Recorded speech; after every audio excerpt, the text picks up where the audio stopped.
जब Lord William Bentinck के समय भी ये प्रश्न आया कि भारत में शिक्षा देने की भाषा क्या हो, क्या वो प्राच्य हो यानी कि भारत की देसी भाषा, या फिर वो पाश्चात्य हो यानी कि अंग्रेजी भाषा, मतलब किस लैंग्वेज में भारत के लोगों को हम एजुकेशन प्रोवाइड करें।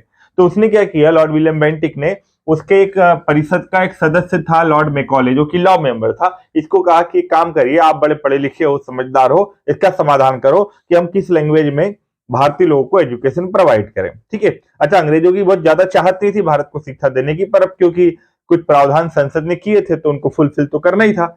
मैकॉले ने फाइनली 1835 में अपना एक रिकमेंडेशन दिया, अपनी एक सिफारिश दी, जिसे इतिहास में मैकॉले माइन्यूट कहते हैं।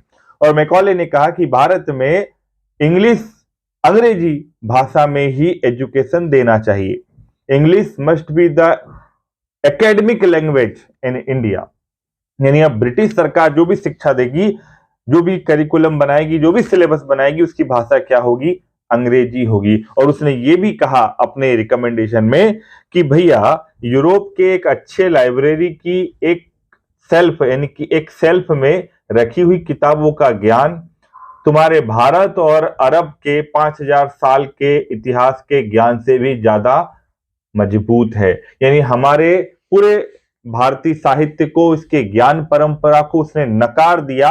और मैकॉले ने जो एक शिक्षा पद्धति लागू की, उसी का परिणाम है कि आज हमारे प्रधानमंत्री को बार बार कहना पड़ता है कि भाई साहब औपनिवेशिक मानसिकता से बाहर निकलिए।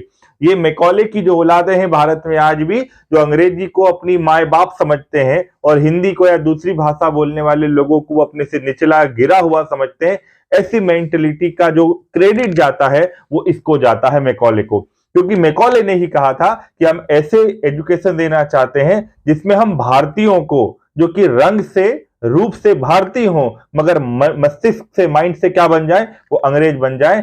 मैकॉले की आत्मा आज भी खुश होती होगी कि मेरे द्वारा दिया गया कार्य आज भी भारत में काम कर रहा है। आज भी भारत में लोग कहने को भारतीय हैं, आजादी के बाद भी आज वो भारतीय हैं, भारत के लिए वोटिंग का काम करते हैं, भारत में रहते हैं, पर सोचते कैसा है, पश्चिमी सभ्यता वाले अंग्रेजों की तरह।